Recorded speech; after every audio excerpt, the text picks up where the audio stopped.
दोस्तों आपका हमारे यूट्यूब चैनल MGK 17 में स्वागत है। और दोस्तों आज हम BPSC यानी कि बिहार शिक्षक बहाली TRE 2 में सामाजिक विज्ञान विषय के अंतर्गत आए हुए अर्थशास्त्र विषय से संबंधित प्रश्नों की चर्चा करेंगे। तो दोस्तों आप लोग वीडियो पे बने रहिए। देखते हैं दोस्तों पहला प्रश्न दोस्तों है, देशों के मध्य विकास की तुलना का मुख्य गुणांक क्या है? तो ऑप्शन है भूमि, बी जनसंख्या, सी आय, डी उपयुक्त में से एक से अधिक और ई इनमें से कोई नहीं। दोस्तों किसी देश का विकास मानव विकास सूचकांक यानी कि ह्यूमन डेवलपमेंट इंडेक्स द्वारा मापा जाता है, और यदि देश की प्रत्यक्ष आय अधिक है तो उस देश का मानव विकास सूचकांक स्कोर उच्च होता है। विकासशील देशों की तुलना में विकसित देशों में प्रत्यक्ष आय अधिक होती है और उच्च आय वाले देश कम आय वाले अन्य देशों की तुलना में अधिक विकसित होते हैं। तो देशों के बीच तुलना के लिए प्रत्येक देश की प्रत्यक्ष आय पर विचार किया जाता है। तो दोस्तों यहाँ पे हमारा जो राइट आंसर दोस्तों है वह है दोस्तों ऑप्शन सी आय। देशों के विकास की तुलना का मुख्य गुणांक आय होती है यानी कि प्रत्यक्ष आय।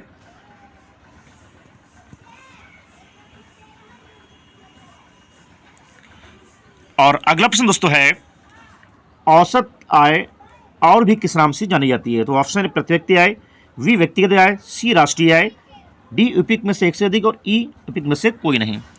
दोस्तों प्रत्यक्ष आय या औसत आय वर्ष में दिए गए क्षेत्र में प्रकृति अर्जित औसत आय का आकलन होता है।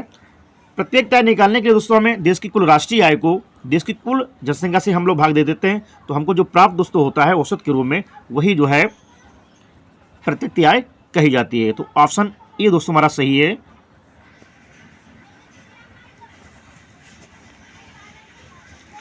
अगला प्रश्न दोस्तों है, मानव विकास रिपोर्ट किस संगठन के द्वारा प्रकाशित की जाती है? दोस्तों मानव विकास रिपोर्ट जीवन प्रत्याशा, शिक्षा और प्रत्यक्ष आय का संकेतक एक सूचकांक है जिसका उपयोग देशों को मानव विकास के 4 स्तरों में क्रमबद्ध करने के लिए किया जाता है। इसे संयुक्त राष्ट्र विकास कार्यक्रम यानी कि UNDP United Nations Development Programme के द्वारा जारी किया जाता है। और 1990 में मानव विकास रिपोर्ट की शुरुआत हुई थी। अगर हम बात करें मानव विकास रिपोर्ट की तो सबसे पहले जो है ये 1990 में इसकी शुरुआत हुई थी। पहली मानव विकास रिपोर्ट 1990 में पाकिस्तानी अर्थशास्त्री महबूब उल हक और भारत के नोबेल पुरस्कार विजेता अमर्त्य सेन के द्वारा जारी की गई थी। तो दोस्तों यहाँ पे हमारा जो राइट आंसर दोस्तों है वह ऑप्शन है UNDP। मानव विकास रिपोर्ट जो है ये UNDP के द्वारा जारी की गई थी और पहली मानव विकास रिपोर्ट दोस्तों जो है ये वर्ष 1990 में जारी की गई थी।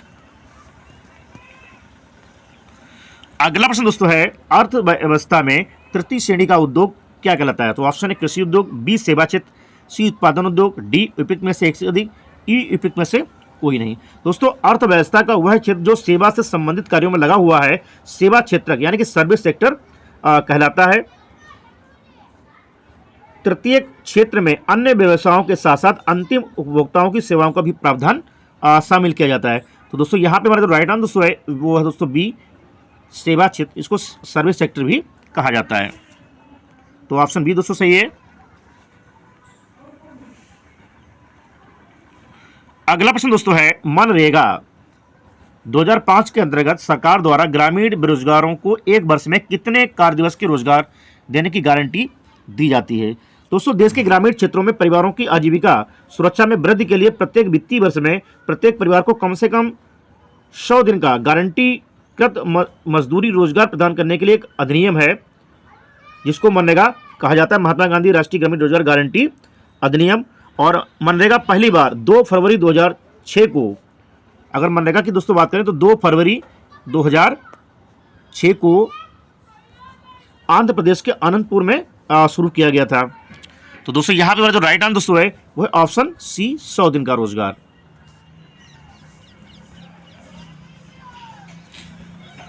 अगला प्रश्न दोस्तों है, भारत में बैंक अपनी जमा का कितना प्रतिशत धन नकदी के रूप में रखते हैं? दोस्तों भारतीय रिजर्व बैंक यानी कि RBI जिसकी स्थापना 1 अप्रैल 1935 को हुई थी और RBI को बैंकों का बैंक भी कहा जाता है। दोस्तों भारतीय रिजर्व बैंक यानी कि RBI प्रत्येक वाणिज्यिक बैंक के लिए एक विशिष्ट नगद आरक्षित अनुपात प्रदान करता है और प्रत्येक बैंक को अपनी जमा राशि की एक विशिष्ट राशि केंद्रीय बैंक के चालू खाते में बनाए रखने के लिए कहा जाता है। RBI के पास नगद आरक्षित अनुपात को 3% से 15% के बीच निर्धारित करने का अधिकार है। तो दोस्तों यहाँ पे हमारा जो राइट आंसर है वो है ऑप्शन बी 15%। अगला प्रश्न दोस्तों है, निम्नलिखित में से कौन सा विकल्प वैश्वीकरण को इंगित करता है। दोस्तों वैश्वीकरण एक संकल्पना है जिसका उपयोग ये वर्णन करने के लिए किया जाता है कि कैसे व्यापार और प्रौद्योगिकी ने दुनिया को अधिक जुड़ा हुआ बना दिया है। वैश्वीकरण अपने दायरे में उन आर्थिक सामाजिक परिवर्तनों को भी शामिल करता है जो उसके परिणाम स्वरूप हुए हैं। तो दोस्तों यहाँ पर जो राइट आंसर दोस्तों है वो है ऑप्शन ए, देशों के मध्य तीव्र आर्थिक एकीकरण। अगला प्रश्न दोस्तों है, भारत सरकार द्वारा उपभोक्ता संरक्षण अधिनियम कोपरा कंज्यूमर प्रोटेक्शन एक्ट कब पारित किया गया था। तो option A 1991, B 1992, C 1986, D उपयुक्त में से एक से अधिक, ई उपयुक्त में से कोई नहीं। दोस्तों उपभोक्ता संरक्षक विधेयक यानी कि कंज्यूमर प्रोटेक्शन एक्ट वर्ष 1986 में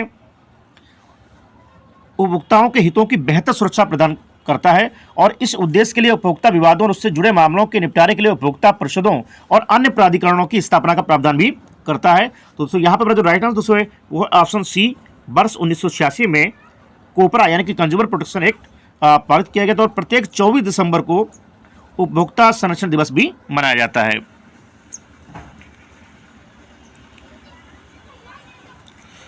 अगला प्रश्न दोस्तों है, भारत में राष्ट्रीय उपभोक्ता दिवस कब मनाया जाता है। तो दोस्तों यहाँ पे हमारा जो राइट आंसर दोस्तों है वो है ऑप्शन ए 24 दिसंबर। 24 दिसंबर 1986 को जो है कंज्यूमर प्रोटेक्शन एक्ट यानी कि उपभोक्ता संरक्षण अधिनियम पारित किया गया था, इसलिए प्रत्येक 24 दिसंबर को जो है उपभोक्ता दिवस मनाया जाता है। तो ऑप्शन ए दोस्तों सही है। अगला प्रश्न दोस्तों है, अनुचित व्यापार प्रथाओं एवं शोषण के विरुद्ध उपभोक्ता के पास कौन सा अधिकार है। दोस्तों अनुचित व्यावसायिक प्रथाओं में धोखाधड़ी, गलत बयानी और व्यवसाय द्वारा दमनकारी या अचेतनकारी प्रथाएं शामिल हैं जो अक्सर उपभोक्ताओं के खिलाफ होती हैं। अनुचित व्यापार प्रथाओं या उपभोक्ताओं के बेईमान शोषण के खिलाफ निवारण के अधिकार के तहत उपभोक्ता की वास्तविक शिकायतों का उचित निपटारा किया जाता है। तो दोस्तों यहाँ पे जो राइट आंसर दोस्तों है वो है ऑप्शन ई, उपयुक्त में से कोई नहीं।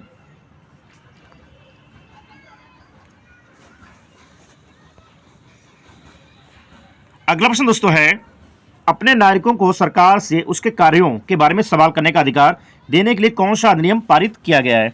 दोस्तों सूचना का अधिकार अधिनियम यानी कि RTI, राइट टू इंफॉर्मेशन, 12 अक्टूबर 2005 को ये पारित किया गया था और यह अधिनियम सरकारी सूचना के लिए नागरिकों के अनुरोधों पर समय पर प्रतिक्रिया देने का आदेश देता है। सामान्य तौर पर किसी आवेदक को सार्वजनिक प्राधिकरण द्वारा आवेदन प्राप्त होने के 30 दिनों के भीतर जानकारी प्रदान की जाएगी। यदि मांगी गई जानकारी किसी व्यक्ति के जीवन या स्वतंत्रता से संबंधित तो उसे 48 घंटों के भीतर जानकारी दी जाएगी। तो दोस्तों ऑप्शन सी हमारा यहाँ पे सही है, RTI, राइट टू इंफॉर्मेशन, जो 2005 में पारित किया गया। अगला प्रश्न दोस्तों है, किस बहुराष्ट्रीय कंपनी ने छोटी भारतीय कंपनी पारक फूड्स को खरीदा है। दोस्तों कारगिल फूड्स एक अमेरिकी वैश्विक खाद्य निगम है जो मिनेसोटा में स्थित है और 1865 में स्थापित यह कंपनी राजस्व के मामले में संयुक्त राज्य अमेरिका की निजी तौर पर आयोजित सबसे बड़ी कंपनी है। तो दोस्तों यहाँ पे राइट आंसर दोस्तों है वो ऑप्शन बी, कारगिल फूड्स। अगला प्रश्न दोस्तों है, मनरेगा अधिनियम के बारे में निम्नलिखित में से कौन सा गलत है। दोस्तों महात्मा गांधी राष्ट्रीय ग्रामीण रोजगार गारंटी अधिनियम यानी कि मनरेगा 2005, जिसे पहले राष्ट्रीय ग्रामीण रोजगार गारंटी अधिनियम भी कहा जाता था यानी कि नरेगा, एक भारतीय सामाजिक कल्याण उपाय है जिसका उद्देश्य काम करने के अधिकार की गारंटी देना। मनरेगा का उद्देश्य टिकाऊ संपत्ति जैसे सड़क, नहर, तालाब और कुएं बनाना है। आवेदक के निवास के 5 किलोमीटर के भीतर रोजगार प्रदान किया जाना है और न्यूनतम मजदूरी का भुगतान किया जाना है। यदि आवेदन करने के 15 दिनों के भीतर काम उपलब्ध नहीं कराया जाता तो आवेदक बेरोजगारी भत्ते का हकदार होता है। तो दोस्तों ऑप्शन सी हमारा यहाँ पे गलत है। यदि सरकार असफल होती है तो ये रोजगार भत्ता नहीं देगी। तो दोस्तों ऑप्शन सी हमारा गलत है, बाकी सही है। अगला प्रश्न दोस्तों है, 2016 के आंकड़ों के अनुसार निम्नलिखित देशों में बेहतर मानव विकास निष्पादन कौन सा देश है।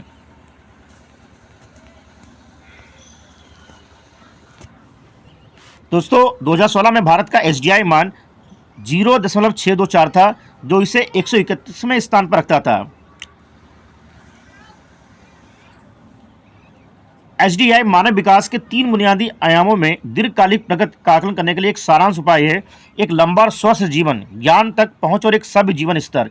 2016 में भारत का मानव विकास सूचकांक की रैंक 131 थी। प्रत्येक सकल राष्ट्रीय आय $6,681 अमेरिकी डॉलर थी। और हमारे पड़ोसी देश श्रीलंका उच्च जीवन प्रत्याशा और जीएनआई के साथ हमसे बेहतर रैंक पे था। तो दोस्तों यहाँ पे हमारा जो राइट आंसर दोस्तों है वो है ऑप्शन बी, श्रीलंका।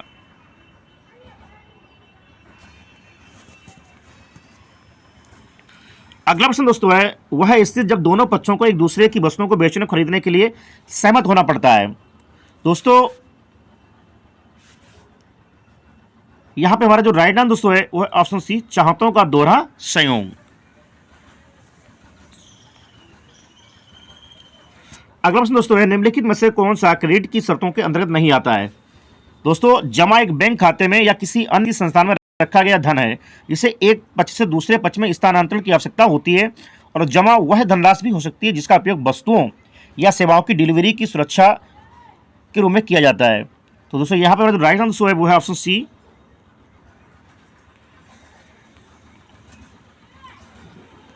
अगला प्रश्न दोस्तों है आरबीआई के बारे में निम्नलिखित से कौन सा गलत है। आरबीआई अनौपचारिक क्षेत्र की निगरानी नहीं करता। वी, आरबीआई सरकार की ओर से करेंसी नोट जारी करता है। सी, आरबीआई ग्राहकों से जमा स्वीकार करता है। डी, उपयुक्त में से एक से अधिक, उपयुक्त में से कोई नहीं। दोस्तों भारतीय रिजर्व बैंक आरबीआई भारत का केंद्रीय बैंक है जिसको बैंकों का बैंक भी कहा जाता है, और नोटों के निर्गमन का एकाधिकार रिजर्व बैंक ऑफ इंडिया के पास है। और वर्तमान में आरबीआई के दोस्तों जो गवर्नर वो है शक्तिकांत दास।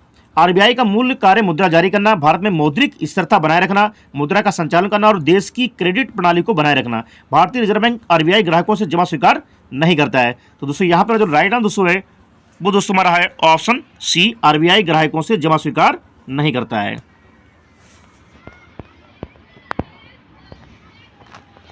अगला प्रश्न दोस्तों है भारत सरकार ने विश्व स्तरीय सुविधाएं देकर विदेशी कंपनियों को भारत में निवेश के लिए आकर्षित करने के लिए कदम उठाए हैं। इन औद्योगिक क्षेत्रों को क्या कहा जाता है। दोस्तों एक विशेष आर्थिक क्षेत्र यानी कि SEZ यानी कि स्पेशल इकोनॉमिक्स जोन किसी देश के राष्ट्रीय सीमाओं के भीतर एक विशेष रूप से चिन्हित क्षेत्र होता है जिसमें देश के बाकी हिस्सों की तुलना में एक अधिक उदार आर्थिक कानून होते हैं। तो दोस्तों यहाँ पे हमारा जो राइट आंसर दोस्तों है वो है ऑप्शन ए, विशेष आर्थिक क्षेत्र यानी कि स्पेशल इकोनॉमिक जोन।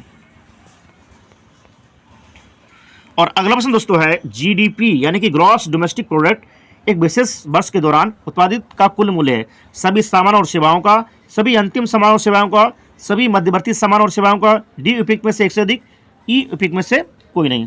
दोस्तों जीडीपी किसी देश की भौगोलिक सीमाओं के भीतर एक निश्चित अवधि सामान्यतः एक वर्ष के दौरान उत्पादित वस्तुओं सेवाओं का अंतिम मूल्य होता है, और जीडीपी वृद्धि दर किसी भी देश के आर्थिक प्रदर्शन का सबसे महत्वपूर्ण संकेतक माना जाता है। तो दोस्तों यहाँ पे हमारा जो राइट आंसर दोस्तों है वो है दोस्तों ऑप्शन बी, सभी अंतिम सेवाओं और सामानों का मौद्रिक मूल्य।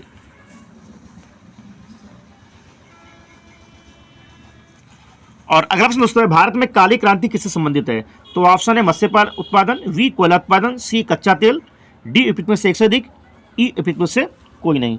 दोस्तों भारत में काली क्रांति देश के पेट्रोलियम क्षेत्र को मजबूत करने और तेल और पेट्रोलियम आयात पर निर्भरता को कम करने के प्रयास के रूप में हुई है, और भारत सरकार ने बायोडीजल का उत्पादन करने के लिए ऊर्जा के नवीकरणीय स्रोत इथेनॉल को पेट्रोल के साथ मिलाकर इस उत्पादन को बढ़ावा देने के लिए विभिन्न नीतियां लागू की हैं, और इससे हानिकारक गैसों के उत्सर्जन में होने वाले प्रदूषण को कम करने में सकारात्मक परिणाम सामने आए हैं। दोस्तों यहाँ पे हमारा जो राइट आंसर दोस्तों है वो है कच्चा तेल के उत्पादन से, यानी कि जो काली क्रांति दोस्तों है वो कच्चे तेल के उत्पादन से संबंधित है। तो दोस्तों ये थे सामाजिक विज्ञान विषय के अंतर्गत अर्थशास्त्र विषय से जुड़े हुए महत्वपूर्ण प्रश्न जो बीपीएससी TRE 2 एग्जाम में आए हुए थे। तो दोस्तों इसी तरीके के प्रश्नों को पाने के लिए हमारे चैनल पर बने रहिए। मिलते हैं दोस्तों नेक्स्ट वीडियो में। Thank you.